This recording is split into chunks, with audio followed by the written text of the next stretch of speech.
9 ತಿಂಗಳಿಂದ ಸಂಬಳ ಇಲ್ಲದೆ ತುಂಬಾ ಕಷ್ಟಪಡ್ತಾ ಇದೀವಿ. ನಮ್ಮ ಕಷ್ಟನ ಕೇಳಕ್ಕೆ ಯಾರು ಮುಂದೆ ಬರ್ತಾ ಇಲ್ಲ. ಕಷ್ಟಪಟ್ಟು ಕೆಲಸ ಮಾಡಿದ್ರು ಕೂಡ ಸಂಬಳ ಇಲ್ಲ. ಸಂಬಳ ಇಲ್ವಲ್ಲ, ಏನು ಮಾಡೋಕ್ಕಾಗುತ್ತೆ? ಯಾರನ್ನೋ ಕೇಳೋದು, ಯಾರು ಬರ್ತಾ ಇಲ್ವಲ್ಲ ಹಾಸ್ಪಿಟ್ಲಿಗೆ ಕೇಳೋಕ್ಕೂ. ಕಷ್ಟಪಟ್ಟು ಕೆಲಸ ಮಾಡ್ತೀವಿ ನಾವು. ಕಷ್ಟಪಟ್ಟು ಕೆಲಸ ಮಾಡಿದ ಪ್ರತಿಫಲನೇ ಇಲ್ಲ. ಈಗಲೂ ಸುಮ್ಮನೆ ಮಾಡ್ತಾ ಇದ್ದೀವಿ. ಇವತ್ತು ಬರ್ತಾರೇನೋ, ನಾಳೆ ಬರ್ತಾರೇನೋ, ಮಾಡಿಕೊಡ್ತಾರೇನೋ, ನಮಗೆಲ್ಲೂ ಕೆಲಸ ಗೊತ್ತಿಲ್ಲ. ಅಂತ ಕೇಳೋರು ಗತಿ ಇಲ್ವಲ್ಲ, ಇನ್ನೇನು ನಾವು ಬಿಸ ತಗೊಂಡು ಸಾಯ್ಬೇಕು. ಲಾಸ್ಟ್ ಅದೇನೆ ಇವಾಗ. ಈಗ 9 ತಿಂಗಳಿಂದ ಸಂಬಳ ಆಗಿಲ್ಲ ಅಂತ ಹೇಳಿದ್ರೆ ಇದೇ ರೀತಿ ಮುಂದೆ ಕಂಟಿನ್ಯೂ ಆದರೆ ನಿಮ್ಮ ಜೀವನ ಹೆಂಗೆ? ನಮ್ಮ ಜೀವನ ಏನಾಗುತ್ತೆ, ಇನ್ನು ನಾವು ಇದೇನೆ ಸಾಯ್ಬೇಕಷ್ಟೇ. ಇನ್ನೇನು ದಾರಿ ಇಲ್ಲ ನಮಗೆ. ಇನ್ನೇನಾದರೂ ನಾವು ವಿಷ ತಗೋಬೇಕಷ್ಟೇ. ಸಾಲದವ್ರ ಕಾಟ ಒಂದು ಕಡೆ ಬಿಡ್ತಾ ಇಲ್ಲ. ನಾವು ಈ ಥರ ಈ ಹಾಸ್ಪಿಟ್ಲ್ ನಂಬೇಕು, ಕೊನೆಗಾಲ ಗಂಟನೂ ಬದುಕ್ತೀವೇನೋ ಅನ್ನೋ ಆಸೆ ಭರವಸೆ ಎಲ್ಲ ಇಟ್ಕೊಂಡಿದ್ವಿ. ಈ ಹಾಸ್ಪಿಟ್ಲ್ ಅರ್ಧ ದಾರಿಲಿ ಈ ಥರ ಆಗಿ ನಾವು ಈ ಪರಿಸ್ಥಿತಿಗೆಲ್ಲ ಬರ್ತೀವಂತ ಗೊತ್ತಾಗಿರಲಿಲ್ಲ. ಎಲ್ಲರ ಮನೆಯಲ್ಲೂ ತುಂಬ ಬಡಿಸ್ತಾನೆ. ಈಗ ಮಿಷನ್ ಆಸ್ಪತ್ರೆಯಿಂದ ನಿಮ್ಗೆಲ್ಲರೂ ಕೂಡ ದೊಡ್ಡ ಮೋಸ ನಡೀತಾ ಇದೆ. ಮೋಸ ನಡೀತಾ ಇದೆ, ತುಂಬ ಮೋಸ ನಡೀತಾ ಇದೆ. ಎಲ್ಲ ಕಳ್ರೇನೆ, ಎಲ್ಲ ಹೊಡ್ಕೊಂಡು ಹೋಗಾಯ್ತು. ಯಾರು ಎಲ್ಲ ಹೊಡ್ಕೊಂಡು ಅವ್ರವ್ರ ಬಾಲ್ ನೋಡಾಯ್ತು. ಇವಾಗ ನಮ್ಮನ್ನು ಬೀದಿಗೆ ಬಿಟ್ಬಿಟ್ರು. ಏನಾರು ಆದರೆ ಹಾಸ್ಪಿಟ್ಲ್ ಅವ್ರಿಗೇನೆ, ಫಸ್ಟ್ ಹಾಸ್ಪಿಟ್ಲ್ ಅವ್ರಿಗೆ ಹೇಳಿದ್ದೀವಿ ನಾವು. ಯಾರೋ ಒಬ್ರು ಬಂದು ಇಲ್ಲಿ ಕುತ್ಕೋತಾರೆ ಆಫೀಸಲ್ಲಿ, ಅವ್ರಿಗೆ ಹೇಳಿದ್ದೀವಿ ನಾವು. ಏನಾರ ಮಾಡಿ ಯಾರು ಒಬ್ರು ಹೋಗ್ತೀವಿ, ನಿಮ್ಮ ಹಾಸ್ಪಿಟ್ಲ್ ಮೇಲೇನೆ ಬರೋದು. ಆಸ್ಪತ್ರೆಯಲ್ಲಿ ಕೆಲಸ ಮಾಡಿನೂ ಮತ್ತೆ ಬೇರೆ ಕಡೆನೂ ಕೆಲಸ ಮಾಡ್ತೀವಿ. ನಮ್ಮ ಜೀವನ ಏನು ಮಾಡೋದು? ಈ ಹಾಸ್ಪಿಟ್ಲಲ್ಲಿ ಸಂಬಳ ಇಲ್ಲ, ಬೇರೆ ಮನೇಲಿ ಹೋಗ್ತೀವಿ, ಪಾತ್ರೆ ತೊಳಿತೀವಿ, ಬಟ್ಟೆ ಹೋಗಿದ್ದೀವಿ.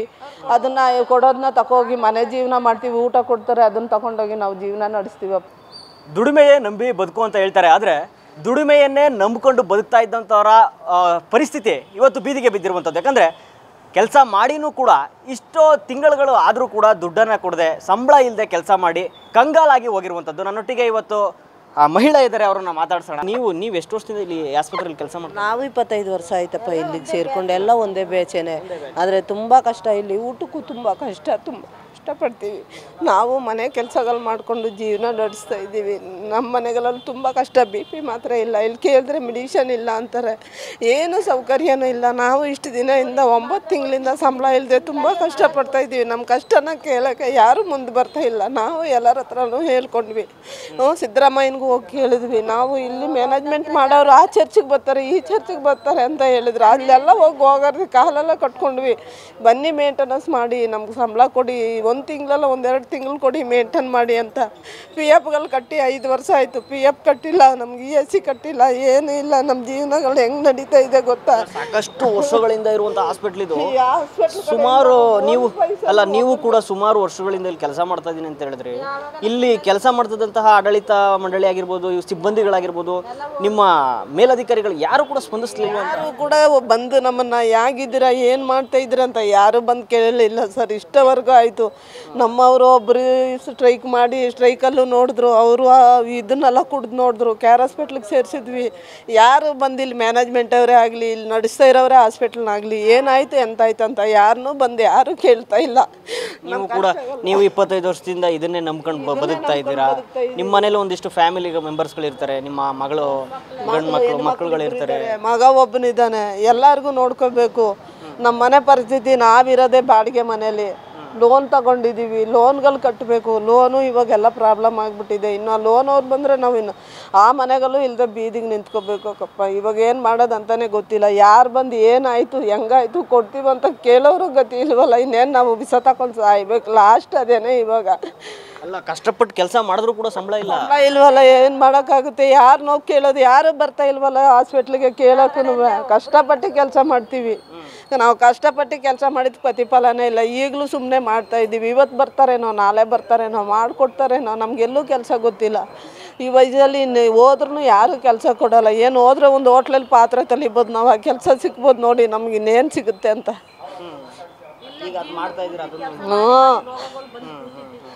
ಅಲ್ಲ, ಏನು ಮನವಿ ಮಾಡ್ಕೊಳಕ್ಕೆ ಬಯಸ್ತೀರಾ? ಯಾಕಂದರೆ ಈಗ ಅಧಿಕಾರಿಗಳಿದ್ದಾರೆ, ಜನಪ್ರತಿನಿಧಿಗಳಿದ್ದಾರೆ, ಅವ್ರಿಗೆ ನಿಮಗೆ ಒಂದು ಕಾಯಂ ಒಂದು ಉದ್ಯೋಗವನ್ನು ಏನಾದ್ರು ಮಾಡ್ಕೊಡ್ಬೋದಲ್ಲ. ಈ ಹಾಸ್ಪಿಟಲ್ ಅಲ್ಲದೆ ನೆಕ್ಸ್ಟ್ ಆಸ್ಪತ್ರೆ ಬೇರೆ ಏನಾದರೂ ಒಂದು ವ್ಯವಸ್ಥೆ ಮಾಡ್ಕೊಡೋಕ್ಕೆ ಯಾರು ಮುಂದೆ ಬರ್ತಾ ಇಲ್ಲ ಸರ್. ಯಾರ ಬಂದು ಮುಂದೆ ಬಂದು ಹಿಂಗಲ್ಲ ಹಂಗೆ ಮಾಡಿ ಅಂತ ಹೇಳೋರು ದಿಕ್ಕಿಲ್ಲ. ಬಂದು ನಮ್ಗೆ ಹಂಗೆ ದಾರಿ ತೋರೋರು ಯಾರೂ ಇಲ್ಲ. ಈಗ 9 ತಿಂಗಳಿಂದ ಸಂಬಳ ಆಗಿಲ್ಲ ಅಂತ ಹೇಳಿದ್ರೆ ಇದೇ ರೀತಿ ಮುಂದೆ ಕಂಟಿನ್ಯೂ ಆದರೆ ನಿಮ್ಮ ಜೀವನ ಹೆಂಗೆ? ನಮ್ಮ ಜೀವನ ಏನಾಗುತ್ತೆ, ಇನ್ನು ನಾವು ಇದೇನೆ ಸಾಯ್ಬೇಕಷ್ಟೇ. ಇನ್ನೇನು ದಾರಿ ಇಲ್ಲ ನಮಗೆ. ಇನ್ನೇನಾದರೂ ನಾವು ವಿಷ ತಗೋಬೇಕಷ್ಟೇ. ಸಾಲದವ್ರ ಕಾಟ ಒಂದು ಕಡೆ ಬಿಡ್ತಾ ಇಲ್ಲ. ನಾವು ಈ ಥರ ಈ ಹಾಸ್ಪಿಟ್ಲ್ ನಂಬೆ ಕೊನೆಗಾಲ ಗಂಟನೂ ಬದುಕ್ತೀವೇನೋ ಅನ್ನೋ ಆಸೆ ಭರವಸೆ ಎಲ್ಲ ಇಟ್ಕೊಂಡಿದ್ವಿ. ಈ ಹಾಸ್ಪಿಟ್ಲ್ ಅರ್ಧ ದಾರಿಲಿ ಈ ಥರ ಆಗಿ ನಾವು ಈ ಪರಿಸ್ಥಿತಿಗೆಲ್ಲ ಬರ್ತೀವಂತ ಗೊತ್ತಾಗಿರಲಿಲ್ಲ. ಎಲ್ಲರ ಮನೆಯಲ್ಲೂ ತುಂಬ ಬಡಸ್ತಾನೆ, ಇಲ್ಲಿ ಯಾರು ಶ್ರೀಮಂತರಿಲ್ಲ, ತುಂಬ ಕಷ್ಟಪಡ್ತಾರೆ, ಎಲ್ಲ ಕಣ್ಣೀರಲ್ಲೇ ಕೈ ತೊಳಿತಾರೆ. ಏನಾರ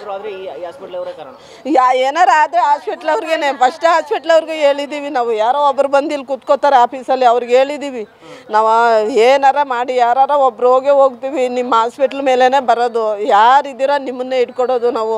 ನಾವೆಲ್ಲನೂ ಬರೆದಿಟ್ಬಿಟ್ಟೆ, ಬರ್ಸೋರ ಕೈಲಿ ಯಾರ ಕೈಲಾರ ಬರ್ಸ್ಬಿಟ್ಟೆ ಸಾಯ್ತೀವಿ ಅಂತಲೂ ಫಸ್ಟೇ ಹೇಳಿದ್ದೀವಿ ಸರ್ ನಾವು ಅಲ್ಲೆಲ್ಲ.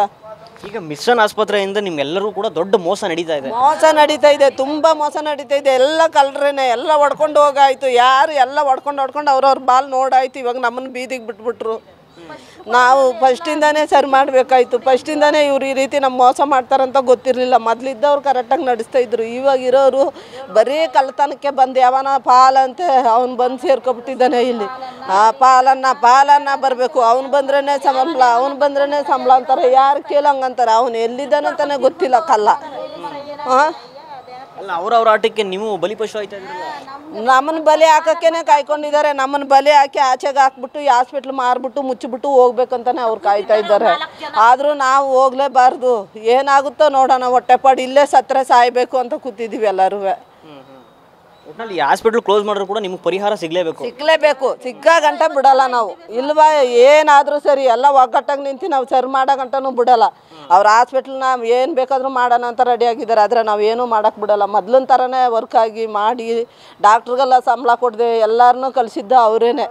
ಸಂಬಳ ಕೊಡ್ದೇ ಪೇಷಂಟ್ ಬಂದು ವಾಪಸ್ ಹೋಗ್ತಾ ಇದ್ದಾರೆ ಬೇರೆ ಹಾಸ್ಪಿಟ್ಲಿಗೆ. ಎಲ್ಲ ಡಾಕ್ಟ್ರುಗಳು ಸಂಬಳ ಕೊಟ್ಟಿಲ್ಲ ಅಂತ ಬಿಟ್ಬಿಟ್ಟೆ ಹೋಗಿದ್ದೀವಿ. ರೋಗಿಗಳು ಬರ್ತಾ ಇಲ್ಲ ಅಂತ ಹೇಳಿದ್ರಿ, ಡಾಕ್ಟ್ರುಗಳು ಇಲ್ಲ ಅಂತ ಹೇಳಿದ್ರಿ, ರೋಗಿಗಳು ಬರ್ತಾ ಇದ್ದಾರೆ ಸರ್. ಬರ್ತಾರೆ ನೋಡಿ, ತೋರಿಸ್ಬಿಟ್ಟು ಬೇರೆ ಹಾಸ್ಪಿಟ್ಲಿಗೆ ಕಳಿಸ್ತಾ ಇದ್ದಾರೆ. ಡಾಕ್ಟ್ರೇ ಇಲ್ವಲ್ಲ, ಯಾರೋ ಇಬ್ಬರು ಬಂದವ್ರೆ ಹೊಸಬ್ರು. ಅವರು ಇರೋ ಗಂಟ ಪಾಪ ಏನೋ ಇಲ್ಲಿ ಮಾಡೋ ಟ್ರೀಟ್ಮೆಂಟ್ ಮಾಡ್ತಾರೆ. ಅಡ್ಮಿಷನ್ ಮಾಡ್ಕೊಳಕ್ಕಂತೂ ಡಾಕ್ಟ್ರುಗಳಿಲ್ಲ, ನೋಡೋಕೆ ಡಾಕ್ಟ್ರುಗಳಿಲ್ಲ, ಸಿಸ್ಟ್ರುಗಳಿಲ್ಲ. ಎಲ್ಲ ಸ್ಯಾಲ್ರಿ ಇಲ್ಲದೆ ಎಲ್ಲರೂ ಬರ್ಬಾತಾಗಿ ಎಲ್ಲರೂ ಎಲ್ಲೆಲ್ಲೋ ಓದಿದ್ದಾರೆ, ಸ್ವಲ್ಪ ಹೊಂಟೋದ್ರು. ನಮ್ಗೆ ಬರಹ ಇಲ್ಲ. ನಾವು ಇದನ್ನೇ ನಂಬಿ ಜೀವನ ಮಾಡೋರು ಇಲ್ಲಿ ಕೂತಿದ್ದೀವಪ್ಪ. ಎಲ್ಲ ಕ್ಲೀನಿಂಗ್ ಆಗಿರ್ಬೋದು, ಮತ್ತೊಂದಾಗಿರ್ಬೋದು, ನೀಟ್ನೆಸ್, ಸ್ವಚ್ಛತೆ ಬಗ್ಗೆ ಎಲ್ಲ ನೀವೇ ಆಸ್ಪತ್ರೆಯಲ್ಲಿ ಮಾಡೋದು. ಎಲ್ಲ ನಾವೇ ಮಾಡೋದು. ಗುಡಿಸಿ ಒರೆಸೋದು, ಬಾತ್ರೂಮ್ ತೊಳೆಯೋದು ಎಲ್ಲ ಮಾಡೋದು ನಾವೇ ಕಣಪ್ಪ. ಇಲ್ಲಿ ಈ ಆಸ್ಪತ್ರೆಯಲ್ಲಿ ಕೆಲಸ ಮಾಡಿನೂ ಮತ್ತೆ ಬೇರೆ ಕಡೆನೂ ಕೆಲಸ ಮಾಡ್ತೀವಿ. ನಮ್ಮ ಜೀವನ ಏನು ಮಾಡೋದು? ಈ ಹಾಸ್ಪಿಟ್ಲಲ್ಲಿ ಸಂಬಳ ಇಲ್ಲ, ಬೇರೆ ಮನೇಲಿ ಹೋಗ್ತೀವಿ, ಪಾತ್ರೆ ತೊಳಿತೀವಿ, ಬಟ್ಟೆ ಹೋಗಿದ್ದೀವಿ. ಅದನ್ನು ಕೊಡೋದನ್ನ ತಗೋಗಿ ಮನೆ ಜೀವನ ಮಾಡ್ತೀವಿ. ಊಟ ಕೊಡ್ತಾರೆ, ಅದನ್ನು ತಗೊಂಡೋಗಿ ನಾವು ಜೀವನ ನಡೆಸ್ತೀವಪ್ಪ. ನಮ್ಮ ಜೀವನ 9 ತಿಂಗಳಿಂದ ಇದೇ ಆಗೋಗೈತೆ. ಇನ್ನು ಮುಂದಕ್ಕೆ ನಮಗಂತೂ ಇನ್ನು ದಾರಿ ಗೊತ್ತಿಲ್ಲ. ಇನ್ನು ಸಾಯೋದೊಂದೇನೆ ದಾರಿ, ಅದು ಬಿಟ್ಟರೆ ದಾರಿ ಗೊತ್ತಿಲ್ಲ ನಮಗೆ. ನಿಮ್ಮ ಹೆಸರು? ನಾಗರತ್ನ ನನ್ನ ಹೆಸರು. ಇದಿಷ್ಟು ಮಿಷನ್ ಆಸ್ಪತ್ರೆಯಲ್ಲಿ ಕೆಲಸ ಮಾಡ್ತಾ ಇರುವಂಥ ಒಂದಿಷ್ಟು ಸಿಬ್ಬಂದಿಗಳ ಮಾತಾಗಿರುವಂಥದ್ದು.